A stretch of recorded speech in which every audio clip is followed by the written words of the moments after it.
you talk about your two teams, always mention about the best, the best backcourts in the NBA. What that challenge like? They're explosive and they've only gotten better every year. So I understand what kind of challenge they bring. Transition with John Wall, how fast he is, creating for himself and others. Bradley's a scorer, playmaker, so got to be on alert for 48 minutes or however long they're on the floor. They got pieces around them now that can take it to another level. So they're a tough team, obviously. Coming off the LA game, so be ready to go. Specifically with Wall, what do you think about the idea that he's underrated? Do you see him getting the respect that he deserves? I think so. I mean, it's not for me to say, but he's an all-star. He's been an all-star. He'll continue to be an all-star. You know what he does night in, night out, and I think, he's always in that conversation. Anytime I hear the subjective list of top point guards in the league, I'm always up there. He's not sneaking up on anybody. I'm not sure how much you listen to those lists of top point guards, but Paul Pierce said on TNT that Wall right now is the best point guard in the league. Does that register with you at all?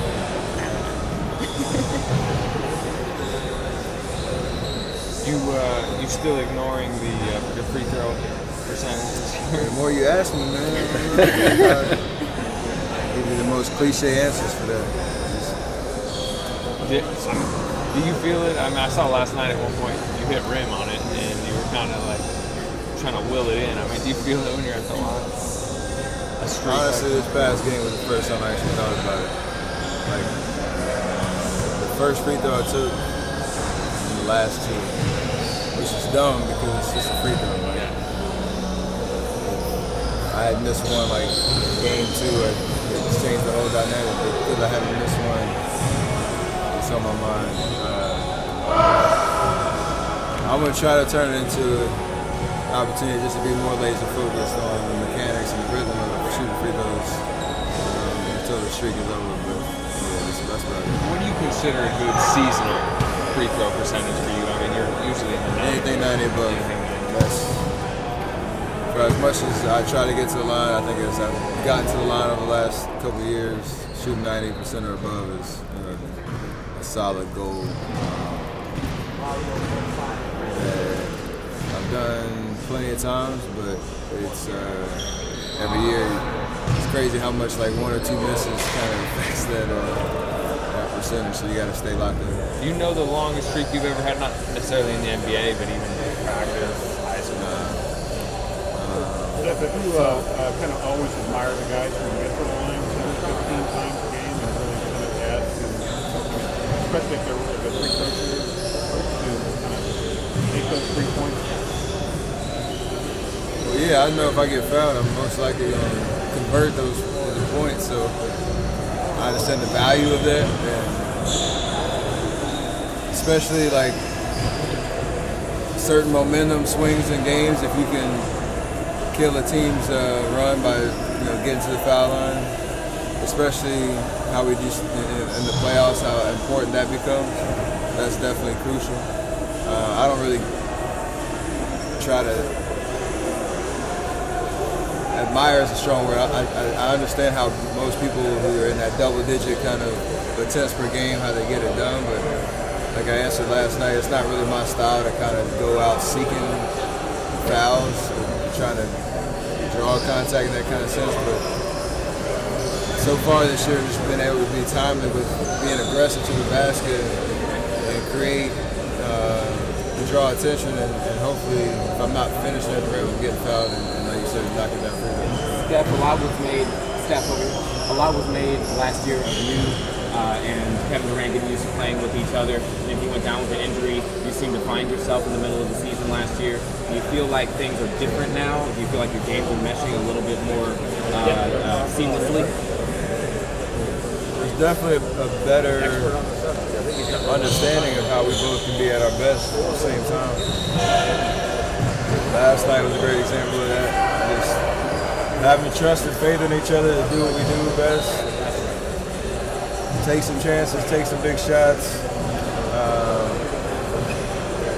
and yeah, work well off each other. So last year, this time, we were trying to speak it into existence and trying to push ourselves along, but it took a minute. And I don't think there's any question that, like right now, and obviously I've went in the playoffs and start the season, that we can both be the best version of ourselves, be as aggressive as we need to be, and not getting in each other's way at all, and even Clay getting his buckets, Draymond getting his playmaking opportunities.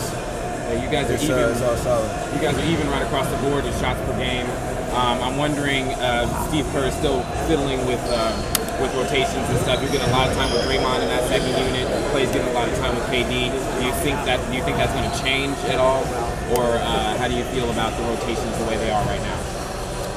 We mess with that kind of a lot throughout the course of the regular season, just to figure out what's going to work when it comes game time in the playoffs. So you gotta be ready for pretty much any adjustment. Obviously, at the beginning of this year, I've been in foul trouble a lot, so that changes the rotations.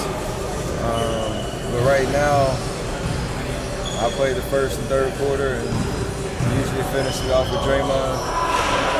KD and Clay take over that beginning of the second quarter opportunity with the rest of the second unit. So that's kind of our expectation. If Coach wants to kind of tweak some things here and there, we obviously can adjust and just be ready for anything. What's the biggest issue defensively as a team for you guys right now?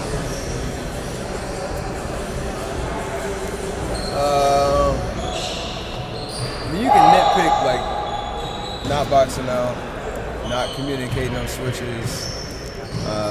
In the Houston game, we had probably 10 possessions where we didn't make the second, third effort to rotate and help each other out. I think the reason that it's been that way is we just haven't been able to put 10 minutes, a whole quarter together in a row. It's been 2 minutes here, then going a 5 minute just dead streak or whatnot. So it becomes kind of glaring, those details that we haven't been able to lock up. So we'll get there. We have to be better communicating and talking to each other out there to get us through this beginning of the season, and get our legs and get our defensive rhythm and intensity. But we've shown bright spots. And it's not like it's a total disaster. It's just there's fine details that we got to focus on. Steph, they're honoring Al Adams tomorrow night, and I'm just wondering if you make any comments. I know how much your dad faced him, or as he was a coach or administrator, and what you know about him. Obviously, years before you came onto the team, but he's still around. I mean, I know, see his face all over the organization. And ever since I've been here, he's one of the first guys I met when I was drafted. So know how much he means to the organization, all his success, the 74, 75 team. And reason there's a banner hanging up. I don't know his history with my dad at all. I don't know if they missed each other in the coaching, player, or battle or whatnot. But just from his legacy as a Warrior and what he means to the Bay Area and Warrior basketball is unbelievable, and everybody should aspire to be, hanging in the rafters next to him and the other guys that are up there. So the fact that he's still involved in the organization is huge. Impact the community, being a positive presence all throughout the organization, so it's huge. Steph, Steve Kerr's going to honor him by wearing one of the suits similar to the 70s style suit that Coach Adams would wear. How do you think Steve can pull that off? I think Steve got that out of the back of his closet. I think he already had it in there. There's nothing special about it. I would probably just draw on some chest hair if I don't know what Coach's landscaping's like, but maybe I have to get that going. If he's going to go like 3-4 buttons open with the high peak collar, so we'll see how that goes.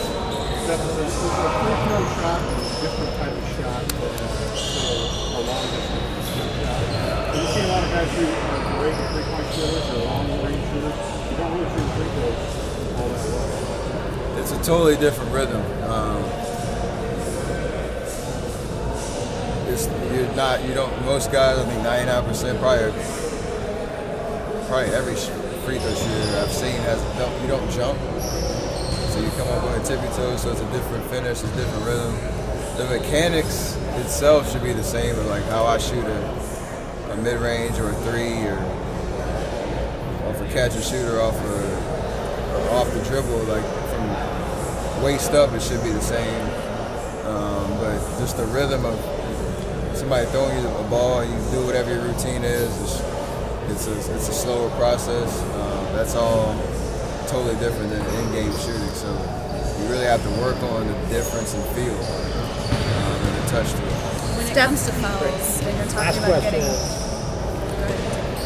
Steph, in the first half, there were some passes that you guys usually execute pretty well that were missed, especially the turnovers from Draymond, the lobs across, easily just taken away from the defense. How much of that was non-focus? How much of that was just the Raptors really having your number and showing that these teams are trying to figure you guys out and your weaknesses? Most of them were self-inflicted from myself. I threw a terrible behind-the-back pass to DeMar DeRozan, who's not on my team. Draymond took some chances throwing some long-distance passes. The way that we play, that's going to happen just because we have a high-pace offense and we like to take some chances. Coach tells us to hit singles all the time, and we try to focus on that. But during the game, you be creative. You try to force the issue a little bit. It happens. But over the course of the season, we can just minimize those just a little bit and give ourselves more opportunity to get shots up every possession. And I like our chances to win a lot of games. Last night, the Raptors shot, I think, 17 more shots than we did, which the same thing happened against Houston in game one. That's a recipe for disaster for us because that evens the playing field a little bit with our high shoot percentage and giving them more opportunities. So turnovers goes into that. So if we can control that and win the possession game, I like our chances every single night. Great. Thank you. Appreciate that.